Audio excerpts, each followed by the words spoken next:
Saudara, di depan Muslimat NU di Surabaya, Presiden Prabowo Subianto membela Joko Widodo dan meminta agar tidak menjelek-jelekan presiden pendahulunya. Prabowo menyebut Jokowi berjasa sebagai mentor politiknya, sambil menyatakan ada pihak-pihak yang mau memisahkannya dengan Joko Widodo. Lalu bagaimana membaca pernyataan Presiden Prabowo Subianto soal Joko Widodo ini? Sudah bergabung bersama kami di Kompas Petang, pengamat politik Mas Adi Prayitno. Selamat petang Mas Adi. Mas Selamat Adi, petang, ada Mas. pihak yang mau memisahkan Prabowo dengan Joko Widodo. Anda membacanya kemana arah tujuan dari pernyataan dan sebenarnya apa konteksnya? Ya sebenarnya kalau bicara konteks ini kan menegaskan bahwa Prabowo Subianto dengan Jokowi masih sedang dalam bulan madu politik. Bagaimana keduanya itu tidak bisa dipisahkan satu sama yang lainnya. Kongsi politik dan koalisi politik dalam Pilpres 2024 yang kemudian menjadi titik kulminasi bagaimana hubungan antara Jokowi dan Prabowo ini kan kemudian membuat bagaimana pasangan Prabowo dan Gibran mampu memenangkan pertarungan politik. Itulah yang saya sebut sebagai bulan madu politik yang tidak bisa Mm-mm. dipisahkan satu sama yang lain. Nah, yang kedua, Mas, kalau mau bicara tentang kira-kira siapa yang ingin memisahkan Jokowi dan Prabowo, memang tidak ada yang kemudian secara eksplisit menyatakan itu. Tapi pertama, saya membaca dan mendeteksi, kalau mau kita mention satu persatu, ya adalah mereka para pendukungnya Ganjar dan pendukung Anies Baswedan, yang Mm-mm. memang sebenarnya melihat bahwa ketika Pilpres sudah usai, sudah saatnya Prabowo sebagai presiden terpilih menunjukkan dirinya sebagai presiden yang tak lagi misalnya tidak dikait-kaitkan, apalagi berada di bawah bayang-bayang mantan-mantan presiden sebelumnya. Termasuk misalnya kelompok-kelompok netizen kritis bahwa sebenarnya Prabowo itu tidak punya beban masa lalu, yang menjadi beban bagi Pak Prabowo itu adalah beban masa depan.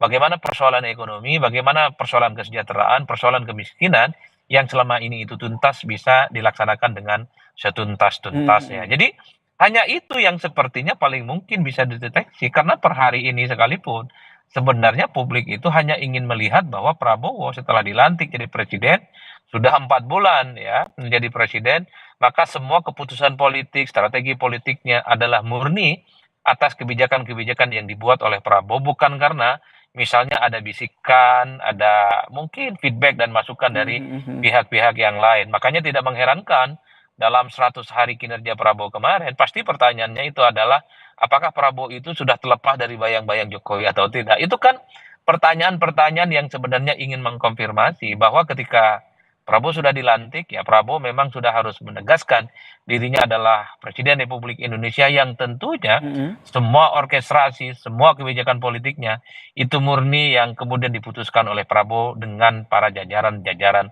kabinetnya, bukan karena ada bayang-bayang ataupun pengaruh dari mantan-mantan Mm-mm. presiden sebelumnya. Tadi Bahkan juga Anda kalau mau jujur, menyebutkan secara tersirat ada pihak yang mungkin menginginkan hal tersebut. Apakah ini bisa kita kaitkan dengan wacana pertemuan Prabowo dan juga Mega yang nampaknya ini maju mundur dan belum terwujud? ya pada level partai sebenarnya kalau kita melihat pembicaraan di media sosial yang sering dituduh soal partai yang tidak happy ketika Jokowi dan Prabowo mesra itu ya adalah PDIP, Mas. Bahkan kan ada dugaan bahwa sebenarnya pertemuan Mega dengan Prabowo itu kan terhambat. Ya salah satu faktornya karena memang hubungan baik antara Jokowi dan Prabowo per hari ini masih berlangsung.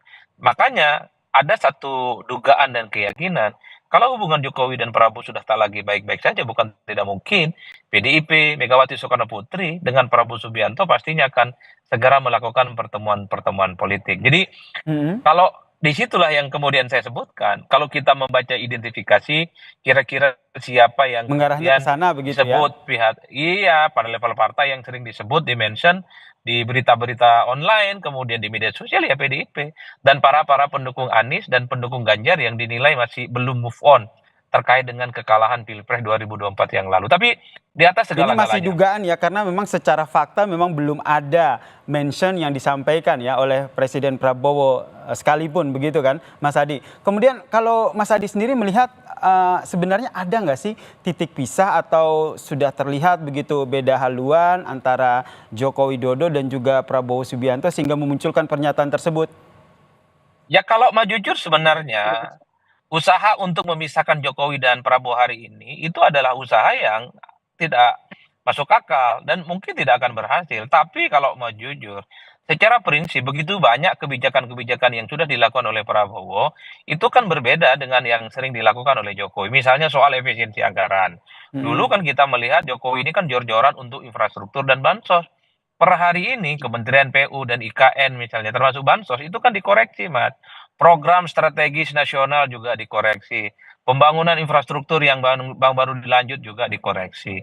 Itu adalah hal-hal yang menurut saya secara perlahan dari segi kebijakan politik sudah ada diferensiasi dan Mm-mm. pembeda yang cukup tegas antara Jokowi dengan Prabowo. Itu artinya Pak Jokowi dan Pak Prabowo itu tidak perlu dibentur-benturkan karena tidak mungkin terbentur. Tapi pada level kebijakan saya kira dalam banyak hal sudah berbeda secara signifikan. Waktu Meskipun jadi sebelumnya presiden. itu kalau kita lihat kan bisa dikatakan ada sejumlah kegaduhan seperti dari tadi yang Anda sampaikan soal anggaran, kemudian ada IKN begitu. Apakah Anda juga membaca ini pernyataan Prabowo Subianto ini berupaya untuk meredamlah, menetralisir kegaduhan dari legasi politiknya Joko Widodo?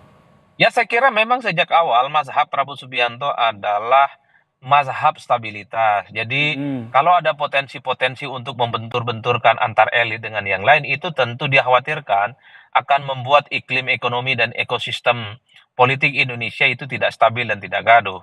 Karena bagi Prabowo sekecil apapun ada resistensi, ada gejolak tentu ini tidak baik. Bagaimana postur pembangunan ekonomi di masa-masa yang akan datang itu bisa dicapai. Makanya mazhab Prabowo itu merangkul, jangankan dengan Jokowi, jangankan dengan SBY, Mm-mm. dengan partai-partai yang kalah sekalipun kan ingin dirangkul, termasuk PDIP kan sangat kelihatan juga ingin diajak menjadi bagian dari koalisi. Karenanya tidak mengherankan kalau kemudian ketika wacana soal pertemuan Megawati dan Prabowo per hari ini itu paling banyak ditunggu. Makanya kalau masih ada pihak dan upaya-upaya untuk membenturkan antara Jokowi dan Prabowo ya pasti Prabowo memberikan statement. Meski di atas rata-rata Mas, kalau saya mau simpulkan, sebenarnya harapan terbesar dari publik kalaupun toh itu ditengarai untuk Mm-mm. memisahkan Prabowo dan Jokowi, cuman ingin melihat Prabowo ini sudah jadi presiden di Republik Indonesia. Jadi segala keputusan Mm-mm. politik, manuver politik, orkestrasi politiknya Tidak dalam sudah bayang-bayang Jokowi begitu ya? tidak dalam bayang-bayang siapapun, termasuk tidak dalam bayang-bayang presiden-presiden yang sebelumnya. Saya kira di Baik. situ sebenarnya ya Mas keinginannya. Baik, terima kasih pengamat politik Mas Adi Praitno telah memberikan perspektifnya terkait dengan pernyataan Prabowo yang bilang ada yang mau memisahkan dirinya dengan presiden sebelumnya yaitu Joko Widodo. Salam sehat Mas Adi. Siap Mas.